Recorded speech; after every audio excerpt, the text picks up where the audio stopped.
Hi, this is Sydney Bentley, and I'm here in Ann Arbor interviewing my grandpa, Bennett Wolper, about the 1960s. I hope to learn more about protesting and the assassination of JFK. So, how are you today? I am excited to be doing this with you. This is really cool. Good. Okay.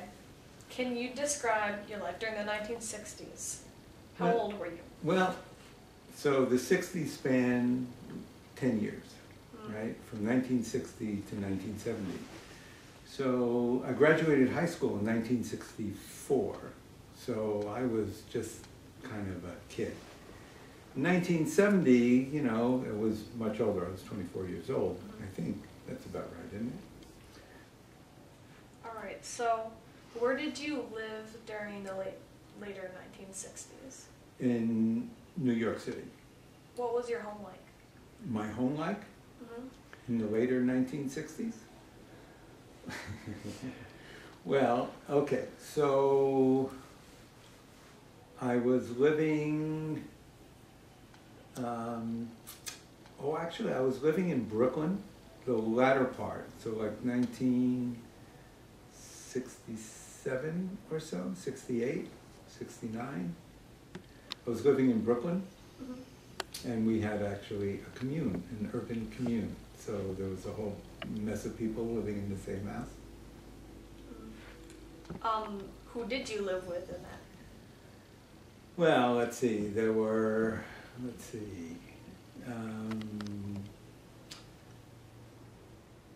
there were two people who lived downstairs. It was a couple, I'm trying to remember their name. And he was actually a draft dodger. So they were illegally here, and they actually went up to Canada, to Toronto. And then on the first floor was a fellow named Steve. He had the first one. Then upstairs was Benji, who was a young woman, Bob, let's see, myself, and some other people kind of moved in and out. Can you describe your community at all? My community? Yeah. You mean this little community of where I live, you mean? Yeah. So where we lived, so it was, okay, so, you know, we couldn't afford a lot. So we had a house, actually, kind of like a brownstone house in Crown Heights, Brooklyn, which is really near Bedford-Stuyvesant. And if you know New York, so it was basically an African-American community. And we were probably the only bunch of white folks on the block. But it was kind of cool because we opened the house and the kids used to come in, and we used to have big community Christmases and things like that. That's cool. Yeah, it was. So, you were in college, correct?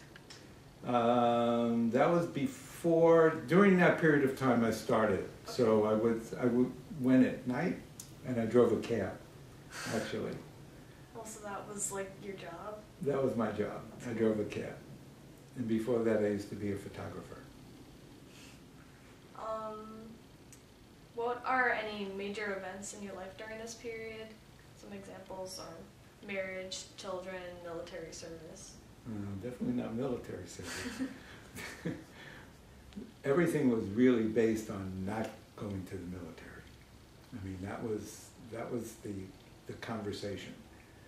So I remember guys who would, before there was in pre-induction and induction physicals, guys who drank a gallon of molasses before he went for his Army physical, so that his sugars would be so high that they would kick him out. And the poor guy, what they decided to do was to keep him overnight until his sugars went down, and then they drafted him. Poor guy. Oh my gosh. There were some interesting stories. Can you describe the fashion trend of the 1960s? It was, well, bell bottoms were definitely cool. There were a brand called Landlubber, Lubber, and those were like hip huggers and the really wide bells. But then what you're supposed to do is also adorn your clothes, so you can cut them, the bell bottoms, and then put in some inlay fabric and just all sorts of kind of cool stuff. Did you wear that? Oh, I sure did. I sure did. And I had this big kind of rope belt that hung down, and I used to wear a scarf a lot and a bandana.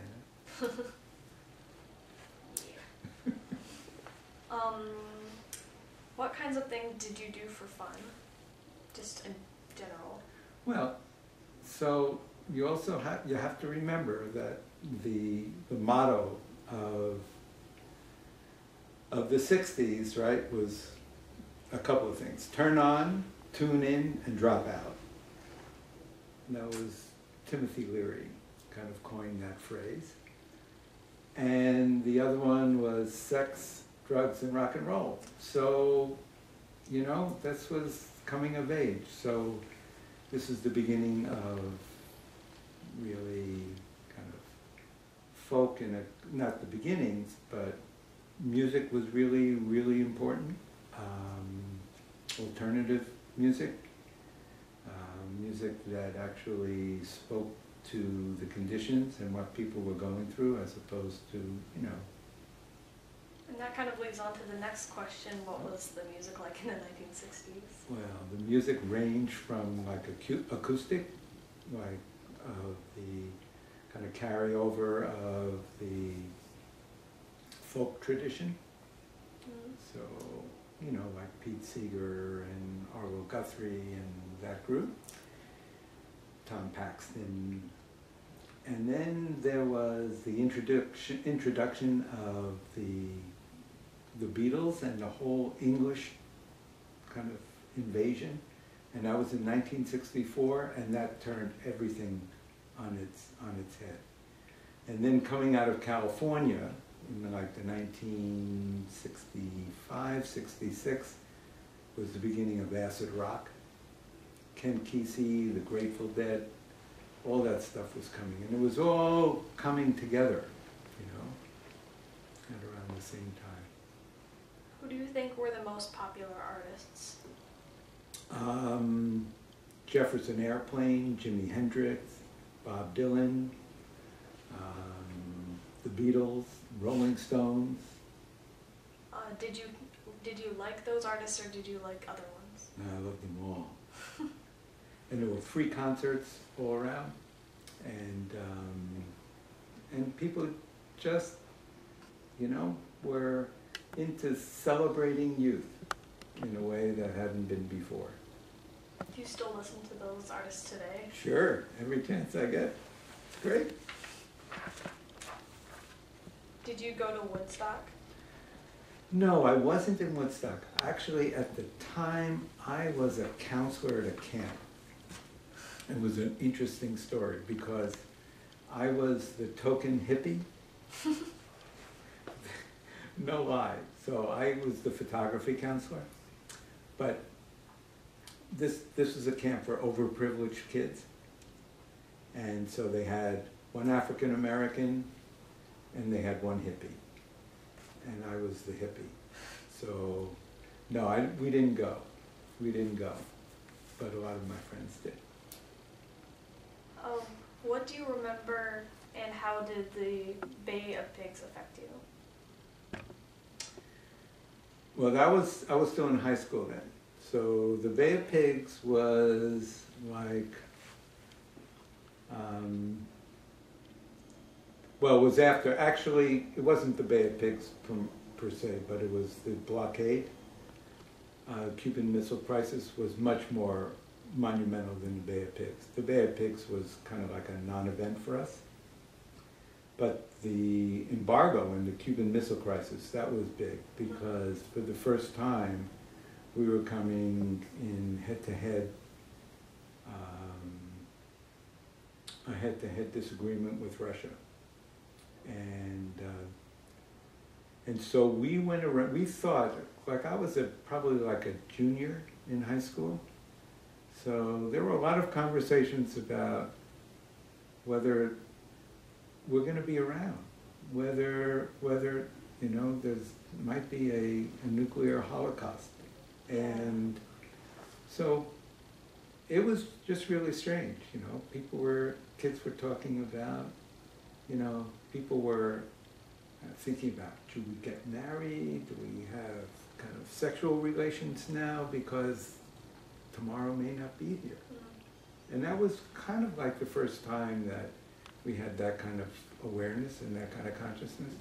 Like things could go up real quick. So what did you do on the day that the president went to go try and prevent Russia from bringing more missiles to I don't recall. Oh, okay. I don't recall. Do you remember anything about the building of the Berlin Wall?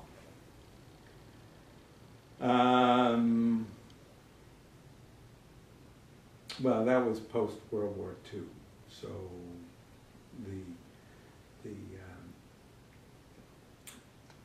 how the Allies and Russia basically carved up Europe.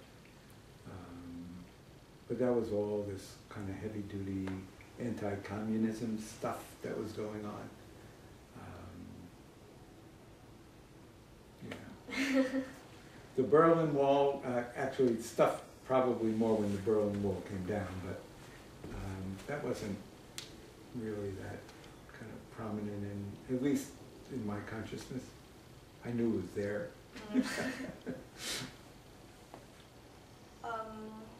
What do you remember about the assassination of President Kennedy? Well, I remember exactly where I was. I was driving down 2nd Avenue on my way, I was in Manhattan, and I remember exactly when I heard it on the radio, that the president has been shot. And then, that was a Friday, so Friday night, again, we were still in high school, so we would hang out at a place called Jan's, which was an ice cream parlor and stuff. So, and then there was just a lot of conversation as to who it was and what it was, and some of us thought then clearly it was some kind of conspiracy of the right. Did you think it was a conspiracy? Or Sure. Yeah. Yeah, absolutely. I mean, they conspired to kill the president. And we all knew that it was a lot more complicated than anything that they were going to tell us about. Why did you not believe in the war?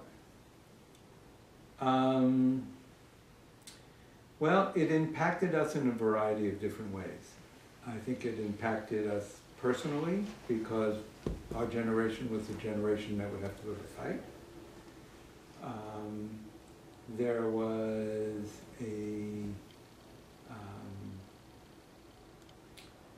I was kind of democratic and progressive at the time, and I didn't think that the war really had anything to do with kind of promoting social justice. It didn't have anything to do with promoting the development of this kind of larger consciousness that was developing. And we thought it was a bunch of old people asking young people to go kill themselves. Okay. So, it's pretty disgusting. Yeah. Do you remember anything about protesting? Did you go protesting? Oh, sure, sure. I mean, there was some really, really interesting kinds of movements at the time. So yeah, there was a group of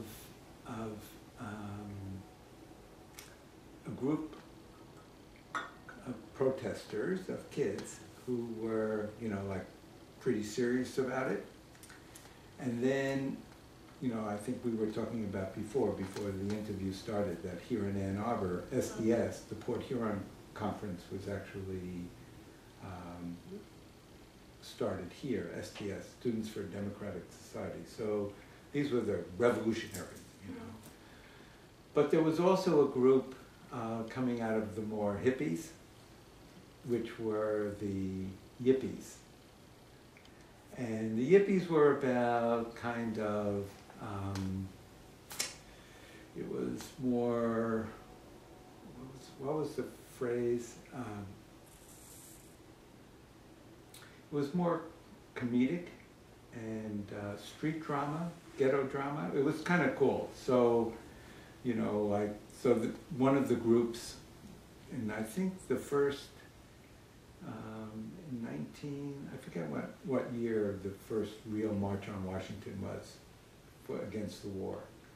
But they got together and they decided that they were going to levitate the Pentagon. They all held hands, right? And they were going to levitate the Pentagon. And there's some really, really cool pictures from that time of people putting kind of flowers in the barrels of guns. There was one in particular that's very famous. There's actually one in my history class. Yeah. Of that? There's a picture of that. Absolutely. So people who were involved with that were Abby Hoffman and Jerry Rubin. And so they were the clown princes of the protest movement. But it was pretty serious. I mean, it was pretty serious stuff. I remember we went down and we were on these buses that were driven by some of the drivers who were involved in the Freedom Rides in the 60s, earlier 60s. And so we had to go through a whole routine as if we were shot at on the way down, because it was not necessarily a welcoming. Yeah. So what do you think the protesters were successful in? I think the protest movement changed the way politics were conducted. Up until that time, basically youth there was no real organized movement. And for the first time, this baby boom had an impact on the conversation about what was going on. And before that, we were, you know, there wasn't anything really kind of proactive or pro-social before. And I think youth had the influence of being able to shape the conversation. What do you think the protesters were not successful in? Well, bringing about an end to the war sooner. But they did have a tremendous impact, Even like, what was it, Overtake Wall Street, and all that comes from those early movements, those protests. Can you tell me about the assassination of Martin Luther King Jr.? Yeah, it was horrible. It was absolutely horrible. And it was kind of like the end of, 1967 was the summer of love. And so, and I think there was, that whole movement morphed into different kind of subsections that were more focused on social justice, and others were, you know, still kind of involved in, you know, art forms and music and change of consciousness. So I think around 1968 there was a lot of hope. at the time. Prior to Bobby Kennedy, Gene McCarthy, and Martin Luther King's assassination. There was a whole big, he was the kind of the major spokesperson for a variety of African American organizations. And I think there was kind of a sifting out about how and who's going to have the most influence. Because it's not just Martin Luther King that was assassinated. Years before it was Malcolm X was assassinated. So this was the struggle for equal justice was going on parallel to the hippie movement or the change of consciousness of young people. And I think when Martin Luther King was assassinated, it was just disbelief, bewilderment, anger, frustration, sadness. Okay, one last question. In your opinion, what do you think the most significant event in the 1960s was?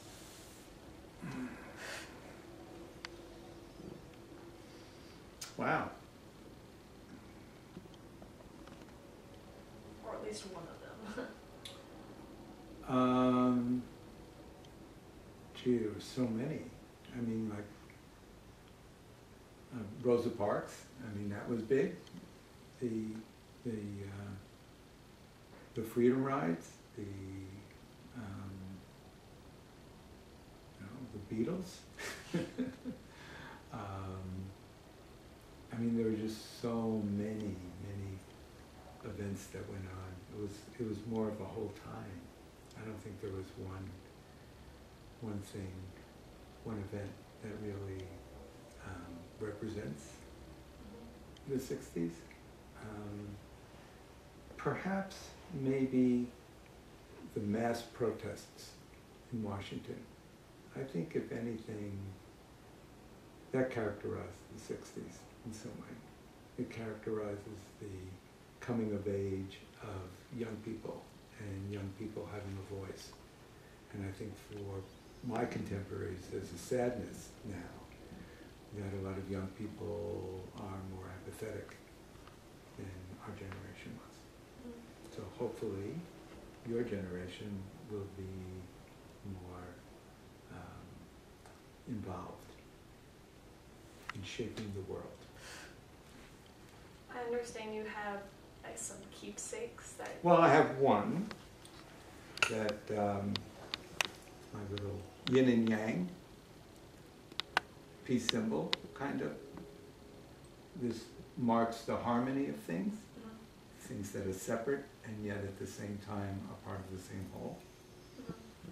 So that's one of the only things I have left. In picture. And there's a picture